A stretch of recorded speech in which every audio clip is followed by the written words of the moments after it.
السلام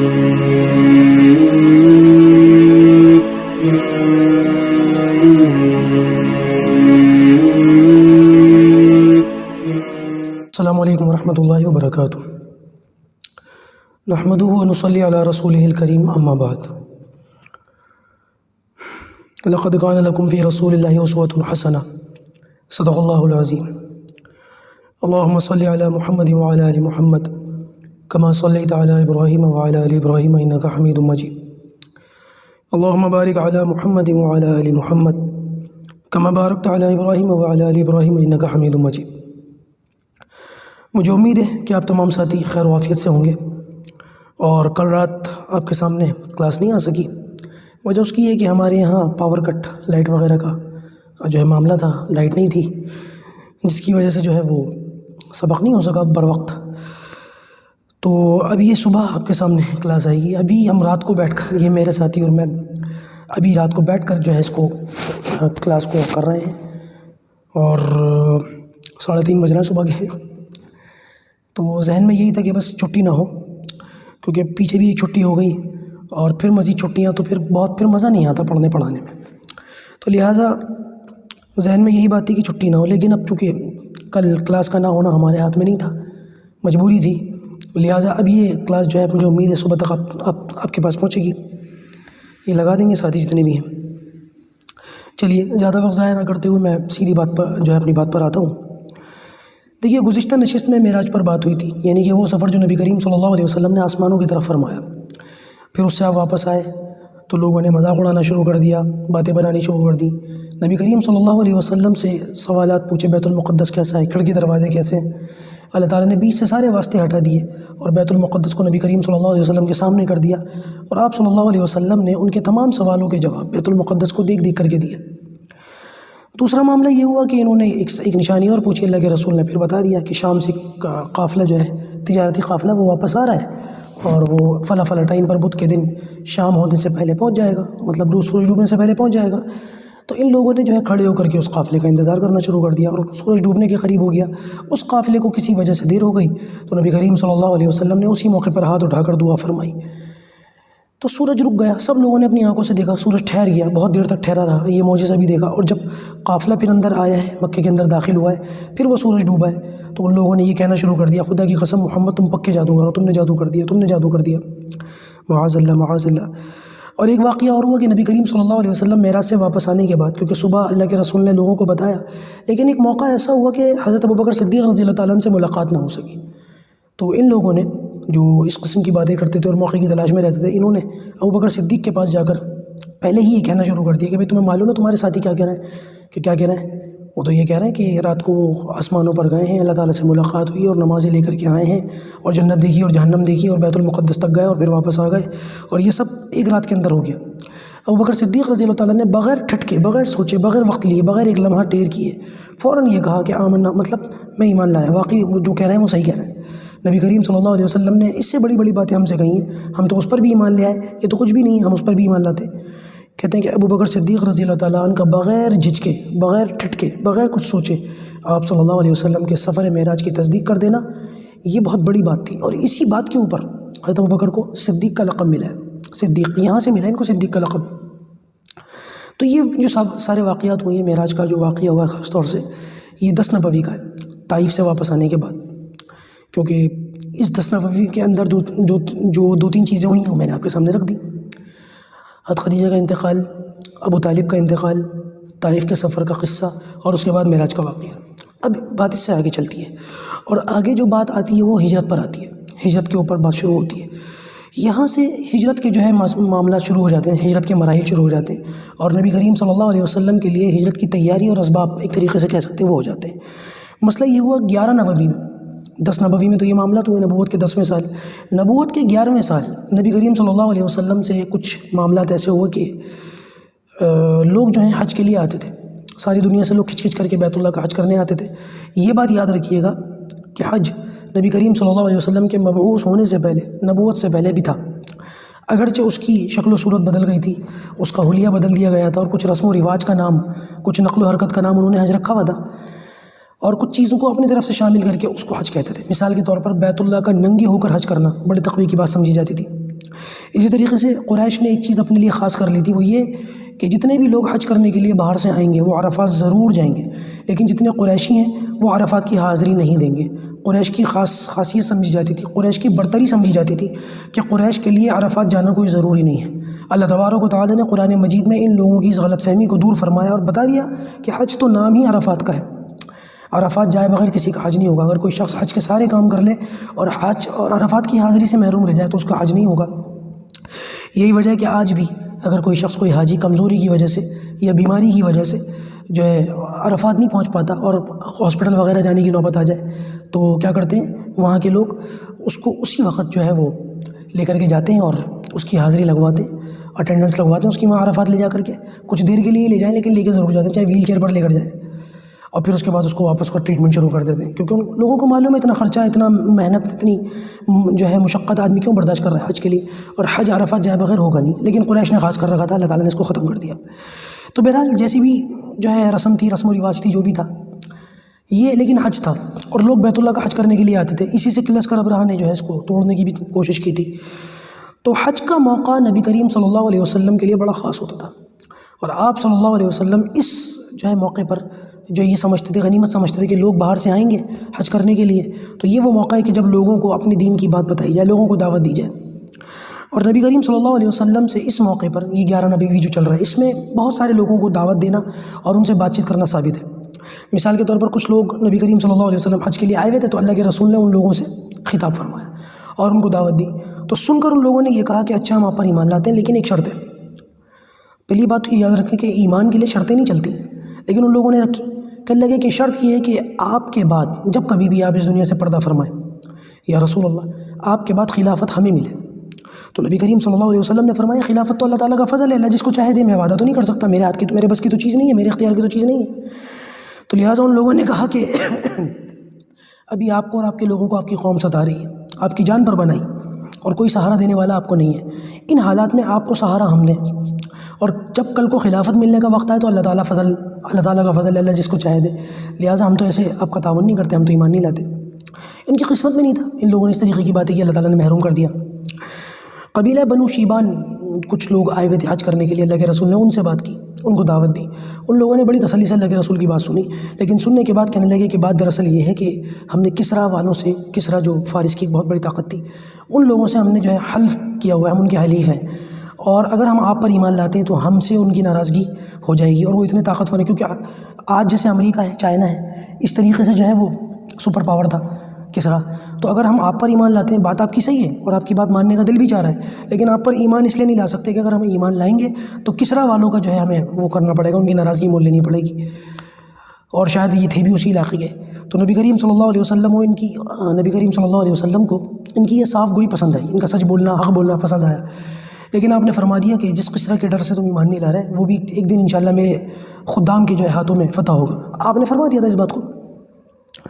اچھا جی، یثرب جو مدینہ کا پرانا نام ہے، دیکھیے جب تک ہجرت نہیں ہوتی میں اس کو یثرب ہی کہوں گا، حالانکہ یثرب کہنا اب جائز نہیں ہے، لیکن چونکہ تاریخ کے اندر یثرب ہے، کتابوں کے اندر، سیرت کے اندر یثرب لکھا ہوا ہے، تو پھر میری زبان پر وہی عام ہے۔ تو مدینہ کا جو خطہ تھا اس کو یثرب کہا جاتا، تو یثرب کے جو بڑے بڑے قبیلے تھے وہ 4-5 تھے، 2 قبیلے بت پرست تھے، اوس اور خزرج، اور 3 قبیلے یہودیوں کے تھے، بنو نذیر، بنو قریظہ اور بنو قینقاع۔ یہ 5 قبیلے بڑے تھے، اور بھی قبائل تھے لیکن یہ 5 بڑے تھے، جن کو سمجھتے ہیں کہ ایک طریقے سے تجارت اور وہاں کی اکثر آبادی اور وہاں کا جو معاملات تھے، جو وہاں کی جو بھی معاشرت تھی، وہ سب ان لوگوں کی تھی، اصل 5 قبیلوں کی۔ اور مسئلہ یہ تھا کہ یہ آپس میں لڑتے بھی رہتے تھے، اوس اور خزرج کی آپس میں بھی لڑائیاں ہوئیں، قبیلہ بنو نذیر، بنو قریظہ، بنو قینقاع کی بھی آپس میں لڑائیاں ہوئیں، خود ان کی 5 کی گتھم کتا لڑائیاں ہوئیں، اور ان لڑائیوں کا ایک ایڈوانٹیج جو ہے وہ یہودی لیتے تھے۔ یہودی اوس اور خزرج سے تعداد کے اندر کم تھے، آبادی ان کی تھوڑی تھی، تو یہ کیا کرتے تھے، اوس اور خزرج کو ڈراتے رہتے تھے۔ جب کبھی بھی ان کی لڑائیاں ہوتی تھیں تو لڑائی کے بعد جب کبھی بھی شکست ہوتی تھی یہودیوں کو، مائنورٹی تھی، آپ دیکھتے ہیں ہندوستان میں دیکھ لیجیے کیا ہو رہا ہے مائنورٹی کے ساتھ، یہ دنیا کے اندر ہوتا ہے، بڑا چھوٹے کو دباتا ہے، جنگل راج ہے، اور یہاں پہ بھی چل رہا ہے جنگل کا قانون شہروں کے اندر، یہ ہمیشہ سے چلتا رہا ہے۔ نبی کریم صلی اللہ علیہ وسلم نے اس کو ختم کیا، لیکن بدقسمتی سے جیسے جیسے اللہ کے رسول کے سے زمانہ دور ہو رہا ہے، آج یہ چیزیں دنیا کے اندر عام ہوتی جا رہی ہیں۔ تو جب کبھی بھی یہودی پٹتے تھے ان سے، اوس اور خزرج سے، اور مار کھاتے تھے اور ہار جاتے تھے، شکست ہوتی تھی، تو یہ کہتے تھے کہ ان قریب ایک نبی آنے والے ہیں، اللہ کے رسول کی نبوت کے اعلان سے پہلے یہ کہتے تھے ان قریب ایک نبی آنے والے اور ہماری کتابوں میں ان کی نشانیاں ہیں اور ان نشانیوں کو دیکھ کر ہم اس نبی کو پہچان لیں گے،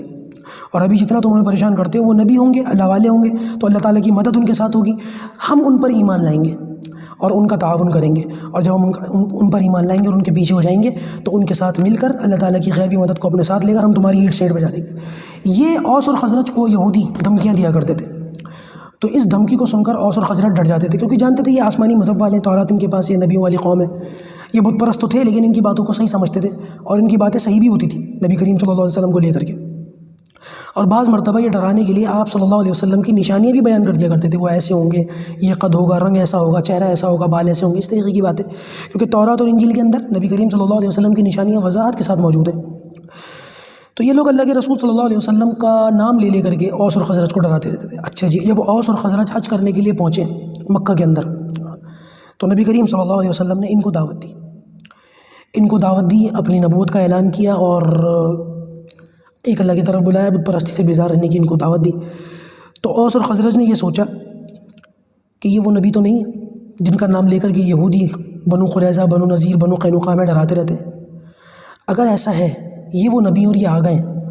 تو یہ ڈر گئے اوس اور خزرج۔ ان لوگوں نے سوچا کہ اگر یہ آ گئے ہیں، یہ واقعی وہی نبی ہیں، تو یہ ہوگا کہ یہودی جن باتوں کو کہہ کر کے ہم کو ڈراتے تھے، تو یہودی ان کے پیچھے ہو جائیں گے، ان پر ایمان لے آئیں گے، اور پھر اس کے نتیجے میں ہمیں منہ کی کھانی پڑے گی، ہمیں جو ہے پیچھے ہٹنا پڑے گا، اور یہودی ہمیں دباتے چلے جائیں گے۔ تو کیوں نہ ایسا ہو کہ یہودیوں کے ایمان لانے سے پہلے ہم ان پر ایمان لے آئیں۔ بازی پلٹ گئی۔ یہودی جن نبی کا نام لے کر کے لوگوں کو ڈراتے تھے، بنو اسماعیل میں ہونے کی وجہ سے کہ بنو اسرائیل میں یہ نبی نہیں ہوا، بنو اسماعیل میں ہوا ہے، اس وجہ سے یہ ایمان نہیں لائے، اور جن لوگوں کو ڈراتے تھے وہ لوگ ایمان لے آئے، ان کی قسمت۔ تو نبی کریم صلی اللہ علیہ وسلم نے ان کو دعوت دی، ان کو سمجھایا، تو اس وقت میں تقریباً یہ 5 آدمی تھے اوس اور خزرج کے جو ایمان لے آئے نبی کریم صلی اللہ علیہ وسلم۔ اسی وقت اللہ کے رسول نے جو دعوت دی ہے اس دعوت کے نتیجے میں یہ 5 آدمی ایمان لے آئے۔ ان میں سب سے پہلے تھے اسعد ابن زرارہ، یہ بہت بڑے جو ہیں صحابی ہیں، آگے ان کا ذکر آئے گا، میں ذکر کروں گا انشاءاللہ مدینے کے اندر ان کی برکت سے کیسا ایمان پھیلا، میں بتاؤں گا اس کے تعلق سے۔ دوسرے صحابی تھے عوف ابن حارث، یہ اس ماں کے بیٹے ہیں کہ جس کے گھر کے 7 لوگ نبی کریم صلی اللہ علیہ وسلم کی حفاظت کے اندر ایک جنگ کے اندر تھے، اس کی بھی وضاحت آئے گی کون سی جنگ تھی اور کیسے 7 لوگ اللہ کے رسول کی حفاظت میں رہے، وہ بتاؤں گا۔ وہ افرا نام کی خاتون تھی، ان کے یہ بیٹے تھے۔ تیسرے شخص تھے رافع بن مالک، اور چوتھے تھے جابر بن عبداللہ بن رباب۔ یہ جابر بن عبداللہ دوسرے ہیں، جابر بن عبداللہ ایک الگ ہیں، جنہوں نے نبی کریم صلی اللہ علیہ وسلم کی دعوت کی تھی، وہ الگ ہیں، جابر بن عبداللہ، اور یہ الگ ہیں۔ اور 5ویں نمبر پہ تھے قطبہ بن عامر، اور ایک اور تھے عقبہ بن عامر، اور قطبہ بن عامر، یہ دونوں بھائی تھے۔ تو یہ 5 لوگ نبی کریم صلی اللہ علیہ وسلم پر ایمان لے آئے، اور انہوں نے کہا کہ یا رسول اللہ مدینے پہنچ کر اپنے لوگوں کو دعوت دیں گے، اور ان یہودیوں کو بھی دعوت دیں گے جو ہمیں آپ کا نام لے کر کے ڈراتے تھے، ان کو بھی دعوت دیں گے کہ وہ بھی آپ پر ایمان لائیں۔ تو یہ نبی کریم صلی اللہ علیہ وسلم پر مدینے والوں کا پہلا ایمان تھا، اور یہاں سے مدینے کے اندر اسلام داخل ہو گیا۔ اس کے بعد جب اگلا سال آیا ہے، دیکھیے یہودی اللہ کے رسول صلی اللہ علیہ وسلم کو پہچانتے تھے، قرآن مجید میں الذین آتیناہم الکتاب یعرفونہ کما یعرفون ابناءہم، اے پیغمبر یہ آپ کو ایسے پہچانتے ہیں جیسے اپنی اولاد کو پہچانتے، اپنے بیٹوں کو پہچانتے ہیں۔ لیکن ضد اور ہٹ درمی میں ایمان نہیں لائے، پہچانتے تھے اور نشانیوں سے لوگوں کو ڈراتے بھی تھے، لیکن ضد ہٹ دھرمی کہ نبوت اللہ تعالیٰ کا فضل ہے، جس کو چاہے دے، لیکن یہ بات ان کی کھوپڑی میں نہیں آئی کہ نبوت تو ہمارے ہاں آنی چاہیے تھی، آخری نبی ہمارے میں سے ہونے چاہیے تھے، جو نبی تم میں سے ہوئے تم نے ان کے ساتھ کیا سلوک کیا، لیکن نہیں سمجھ میں آیا۔ پھر اگلے سال 12 نبوی کو یہی حج کا موقع تھا، اور یہ جو 5 لوگ تھے یہ دوبارہ حج کرنے کے لیے آئے، اور 5 کے ساتھ یہ 7 لوگوں کو اور اپنے ساتھ لے کر کے آئے۔ میں ان کے نام لے دیتا ہوں، ذکوان بن عبد قیس، حضرت معاذ ابن جو ہے معاذ ابن وارث تھے یا جو ہیں، اور ایک یزید نام کے شخص تھے، ایک ابو الحیثم نام کے شخص تھے، ایک عویم نام کے شخص تھے، اور ایک سعیدہ نام کی غالباً عورت تھیں، یا جو بھی تھے عورت بھی تھی غالباً ان میں، نہیں عورت نہیں تھی، عورت اگلے سال آئی تھی 13 نبوی میں۔ تو یہ جو سعیدہ ہیں یہ عورت نہیں ہے بلکہ یہ بھی ایک صحابی تھے۔ تو یہ 7 لوگ اور پچھلے 5 لوگ، تقریباً یہ 12-13 لوگ تھے جو نبی کریم صلی اللہ علیہ وسلم کی خدمت میں حاضر ہوئے، اور یہاں پر ان لوگوں نے آپ صلی اللہ علیہ وسلم کے ہاتھ پر بیعت کی، جس کو بیعت عقبہ کہتے ہیں، بیعت عقبہ اولا، پہلی بیعت عقبہ، یعنی کہ 13 نبوی میں پھر دوسری بیعت ہوگی۔ یہ 12 نبوی میں 12 لوگ نبی کریم صلی اللہ علیہ وسلم پر ایمان لائے ہیں۔ اور نبی کریم صلی اللہ علیہ وسلم نے پھر ان کے ساتھ مصعب ابن عمیر کو بھیجا، کیونکہ انہوں نے کہا تھا یا رسول اللہ کسی قاری کو ہمارے ساتھ بھیج دیجیے جو قرآن ہمیں پڑھ کر سنائے، اور قاری سے مطلب عالم، قرآن کے عالم بھی ہوں، قرآن کا مطلب بھی بیان کرے، مفہوم بیان کرے، مسائل بھی بیان کرے، تفسیر بھی بیان کرے، اور ہم لوگ ان سے قرآن سیکھ کر قرآن کے مطابق عمل کریں اور قرآن کی دعوت پر جو ہے ایمان لے کر کے آئیں۔ تو نبی کریم صلی اللہ علیہ وسلم نے مصعب ابن عمیر کو اور ایک صحابی اور تھے ان کو بھی بھیجا۔ پھر 13 نبوی کو تقریباً 75 لوگ آئے، کیونکہ 11 نبوی کو جو ہے وہ 5 لوگ تھے، 12 کو جو ہے وہ 7 لوگ اور آئے تو 12 ہو گئے تھے، اور یہ 13 نبوی کو جو ہے پھر 75 لوگ آئے، جس میں 2 عورتیں تھیں۔ اب 75 لوگوں کے سب کے نام لینا تو مناسب جو ہے ہی نہیں، موقع اتنا کہ سب کے نام لوں، 75 تعداد بہت ہو گئی بھائی۔ تو ان لوگوں نے نبی کریم صلی اللہ علیہ وسلم پر ایمان قبول کیا، اور بیعت عقبہ ثانیہ یہ دوسری بیعت ہوئی ہے، اللہ کے رسول صلی اللہ علیہ وسلم پر ایک خاص جگہ بنا لی تھی، وہاں جمع ہو کر کے یہاں کچھ باتوں پر مشورہ ہوا، اور مشورہ بڑا زبردست ہوا۔ اس میں جو ابو الحسن تھے جو 12 نبوی کو بھی آئے تھے، اس سال بھی آئے، اور انہوں نے نبی کریم صلی اللہ علیہ وسلم سے بالکل بلا جھجک ایک بات پوچھ لی، یا رسول اللہ ہم آپ کا ساتھ دیں گے، آپ کو اپنی جگہوں پر ٹھکانے دیں گے، اپنی زمینیں دیں گے، اپنے گھر بار دیں گے، اور آپ کے جتنے لوگ ہیں ان سب کو بھی آپ کے ساتھ اپنے ساتھ رکھیں گے، یا اللہ یا رسول اللہ بدلے میں کیا ملے گا؟ پوچھ لیا۔ تو نبی کریم صلی اللہ علیہ وسلم نے فرمایا جنت ملے گی۔ تو اس پر ابو الحسن کہنے لگے یا رسول اللہ بس اور ہمیں کچھ نہیں چاہیے، ہمیں بس اللہ تعالیٰ مل گیا، اللہ کا رسول مل گیا، جنت مل گئی، بس اور ہمیں کچھ نہیں چاہیے۔ جس پر یہ آیت نازل ہوئی ان اللہ اشتری من المؤمنین انفسهم واموالهم بان لهم الجنہ یقاتلون فی سبیل اللہ فیقتلون ویقتلون۔ وضاحت میں جانے کا موقع نہیں، بڑی پیاری آیت ہے کہ اللہ تعالیٰ نے ایمان والوں کی جان کو، مال کو جنت کے بدلے میں خرید لیا۔ اس کی وضاحت کروں تو بڑا زبردست مفہوم بنتا ہے اس آیت کا، پھر کبھی انشاءاللہ کسی اور موقع پہ اس کی وضاحت کروں گا۔ تو کہتے ہیں کہ یہ بات چل رہی تھی، تو ان لوگوں نے اللہ کے رسول صلی اللہ علیہ وسلم سے کہا یا رسول اللہ، کیونکہ ان کو اتنا یقین تھا کہ نبی کریم صلی اللہ علیہ وسلم، حالانکہ حالات دیکھیں کیا ہیں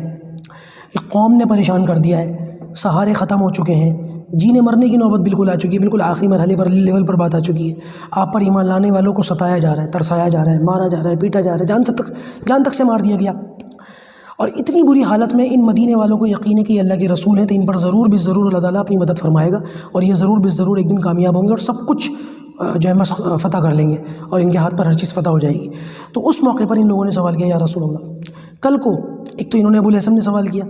دوسرا سوال ایک اور آیا کہ یا رسول اللہ کل کو اگر سب کچھ جو ہے اللہ تعالیٰ کی مدد آ جاتی ہے اور فتح ہو جاتا ہے معاملہ اور اسلام پھیل جاتا ہے، تو یا رسول اللہ کہیں ایسا تو نہیں ہے کہ ابھی آپ ہمارے ساتھ مدینہ چل رہے ہیں ان حالات میں، اور کل کو جب حالات بدلیں تو آپ ہمیں چھوڑ کر مدینہ چھوڑ کر چلے جائیں؟ تو نبی کریم صلی اللہ علیہ وسلم نے وعدہ فرمایا کہ میرا جینا میرا مرنا تمہارے ساتھ ہے، یعنی کہ اب جو میں تمہارے پاس آ رہا ہوں تو میں کبھی بھی تمہیں چھوڑ کر کے نہیں جاؤں گا، ہمیشہ تمہارے ساتھ رہوں گا۔ اس پر یہ لوگ بڑے خوش ہوئے انصار، کہتے ہیں کہ حضرت عباس آ گئے، نبی کریم صلی اللہ علیہ وسلم کے چچا، اور یہ جو حضرت عباس تھی ابھی تک ایمان نہیں لائے تھے، اور انہوں نے کھڑے ہو کر کے کہا بھائی سوچ لو، ان کو لے کر کے تم جا رہے ہو، لیکن کہیں ایسا نہ ہو کہ ابھی تو تم جوش میں آ کر کے ان کو لے جاؤ دودھ کے ابال کی طرح، لیکن کل کلا کو جب تم ان کو لے کر کے جاؤ گے تو ان کی دشمنیاں بھی ان کے پیچھے آئیں گی، اور ان کی جنگی بھی تمہارے ساتھ آئیں گی، تو کہیں ایسا نہ ہو کہ ابھی تم جوش میں خروش میں ان کو لے کر کے چلے جاؤ اللہ کے رسول کو، اور پھر کل کو جب دشمنیاں تمہارے پاس ہیں اور جنگیں تمہارے پاس آئیں تو تم گھبرا کر کے یہ کہو کہ ہم تو تمہارے ساتھ نہیں ہیں، اللہ کے رسول کو چھوڑ دو، کہیں ایسا نہ ہو کہ اس وقت تم، لہٰذا اس سے بہتر یہ ہے کہ جب پلٹو تو ابھی بتا دو، ابھی صاف جواب دے دو کہ اللہ کے نہیں بھائی۔ تو ان لوگوں نے، انصار نے اس وقت بڑی جرأت اور بہادری کا مظاہرہ کیا کہ نہیں ہم ہر طرح سے اللہ کے رسول صلی اللہ علیہ وسلم کا ساتھ دیں گے، اور انہوں نے دیا بھی، انصار نے حق ادا کر دیا، انصار نے حق ادا کر دیا، خدا کی قسم مدینے کے لوگوں نے نبی کریم صلی اللہ علیہ وسلم کی جانثاری پر، یہ بھی مدنی دور آئے گا تو آپ سننا کہ انصار نے کیا کیا، اور آخری مرحلہ جب بالکل نبی کریم صلی اللہ علیہ وسلم پردہ فرما گئے اس موقع پر بھی ان لوگوں نے جو ہے بڑی جو ہے دلیری کا ثبوت دیا، شجاعت کا ثبوت دیا کہ جو ہے وہ خلافت پر بات آئی تھی اور یہ دعوے دار بھی ہوئے، لیکن نبی کریم صلی اللہ علیہ وسلم کی احادیث مبارکہ سن کر فوراً پیچھے ہٹ گئے، دنیا میں لیا کچھ نہیں، کچھ بھی نہیں لیا اس کے بدلے میں جو کچھ خدمت کی۔ تو اس پر جو ہے غالباً عبداللہ بن رواحہ یا ابو الحسن دونوں کے نام آتے، انہوں نے پھر دوبارہ تقریر کی کہ بھئی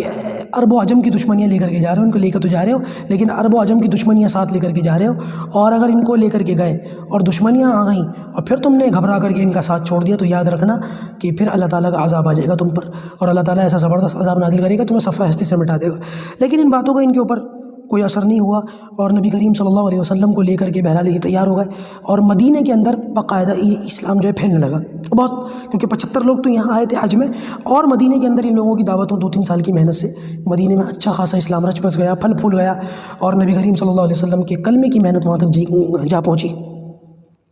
اچھا جی، اس کے بعد ہوا یہ کہ نبی کریم صلی اللہ علیہ وسلم سے یہ جو بیعت ہوئی اور یہ جو صلاح مشورہ ہوا ہے اور یہ تقریر ہوئی ہے حضرت عباس والی، یہ رات میں ہوئی ہے، اور فجر سے پہلے پہلے جو صبح کا وقت تھا، یہ سب لوگ مدینے والے، انصار یثرب والے، یہ سب جو ہے اپنے اپنے خیموں میں جا کر کے بیٹھ گئے۔ خفیہ بیعت ہوئی تھی، مدینے سے تو بہت سارے لوگ آئے تھے حج کرنے کے لیے، لیکن یہ 75 لوگ ہی صرف نبی کریم صلی اللہ علیہ وسلم کی خدمت میں حاضر ہوئے، باقی لوگوں کو کچھ پتہ ہی نہیں تھا۔ قریش کو بھنک لگ گئی کہ رات کچھ ہوا ہے اور یہ مدینے جانے کی تیاری میں ہے، اور ان لوگوں نے ان کے ہاتھ پر بیعت کی ہے۔ تو قریش جو ہے وہ جتنے دشمن آتے ہیں اللہ کے رسول کے، عتبہ، شیبہ، ربیعہ، ابو جہل، ابو لہب وغیرہ، یہ لوگ حج کے موقع پر ایک ایک کے خیموں میں جا کر کے کہتے تھے رات کس نے ان کے ہاتھ پر بیعت کی، کیونکہ یہ ڈر گئے تھے، ڈر اس بات سے گئے تھے کہ اگر یہ مدینہ چلے گئے اور وہاں پر اسلام پھل پھول گیا، کیونکہ پھل پھول تو رہا ہی تھا، اور اسلام کو کون روک سکتا تھا، اسلام کی دعوت کو کون دبا سکتا تھا، تو ان کو یہ ڈر تھا کہ اگر یہ وہاں چلے گا اور اسلام پھیل گیا تو ہمارا تو شام اور یمن جانے کا جو رستہ ہے وہ یہی ہے، مدینے سے ہو کر کے گزرتے ہیں شام، یہ ہمارا راستہ روک دیں گے، بڑی پریشانی ہوگی پھر ہمیں۔ تو لہٰذا ان لوگوں نے ڈرا دھمکانا شروع کر دیا مدینے کے لوگوں کو، یثرب کے لوگوں کو، کس نے رات کو بیعت کی ہے؟ تو جن لوگوں نے بیعت نہیں کی تھی ان کو پتہ ہی نہیں تھا، کیونکہ خفیہ بیعت ہوئی تھی، اور جن لوگوں نے بیعت کی تھی وہ جواب ہی نہیں دیتے تھے، خاموش رہتے تھے۔ تو لہٰذا بہت ان لوگوں نے جو ہے اصرار کیا، کس نے بیعت کی، جواب دو۔ تو جن لوگوں نے بیعت نہیں کی تھی وہ کہتے تھے بھائی کسی نے کچھ نہیں بیعت کی، کیوں ایسی باتیں کر رہے ہو، کیوں اس طریقے کی حج کے موقع پر ایسی باتیں کر کے خواہ فتنہ پھیلا رہے ہو۔ تو لہٰذا قریش کے لوگوں نے یہ سوچ لیا کہ اب ضرور کچھ نہ کچھ ہوگا، کیونکہ اب ان کو کوئی روکنے والا تو تھا نہیں، تو ان لوگوں نے بالکل فیصلہ کن یہ اٹل کر لیا کہ اب تو نبی کریم صلی اللہ علیہ وسلم کو معاذ اللہ راستے سے ہٹانا پڑے گا، کوئی اور چارہ نہیں ہے، اور بالکل اس بات پر یہ اڑ گئے، اور نبی کریم صلی اللہ علیہ وسلم کو معاذ اللہ قتل کرنے کے لیے انہوں نے ارادے تیار کر دیے۔ اس کی وضاحت نبی کریم صلی اللہ علیہ وسلم کے ان لوگوں کے کیا ارادے تھے، اور نبی کریم صلی اللہ علیہ وسلم کو اللہ تعالیٰ نے کیسے اس رات میں نکالا اور کیسے اللہ کے رسول نے ہجرت فرمائی، اس کی پوری وضاحت انشاءاللہ اگلے اسباق کے اندر آئے گی، لیکن آج رات کو ہی آئے گی انشاءاللہ۔ یہ تو کل رات کا سبق ہے نا، یہ ابھی آپ لوگ دیکھ رہے ہیں، اب رات کو ہی انشاءاللہ، کیونکہ آج تاریخ سبق نہیں ہوگا تو سیرت کا سبق ہو جائے گا انشاءاللہ۔ تو آج کا اتوار جو ہے بڑا زبردست ہے، کہ آج اتوار کو ویسے سبق تو ہوتے نہیں تھے، آج 2 سبق ہو رہے ہیں سیرت کے، اللہ کا فضل ہے۔ دعا کیجیے اللہ تعالیٰ سے، اللہ تعالیٰ کامیابی کا معاملہ فرمائے، اللہ تعالیٰ قبول فرمائے آپ لوگوں کا سننا، ہمارا بولنا۔ انشاءاللہ اس سے آگے کی بات آج کی نشست میں دوبارہ رات میں عرض کی جائے گی۔ السلام علیکم ورحمۃ اللہ وبرکاتہ۔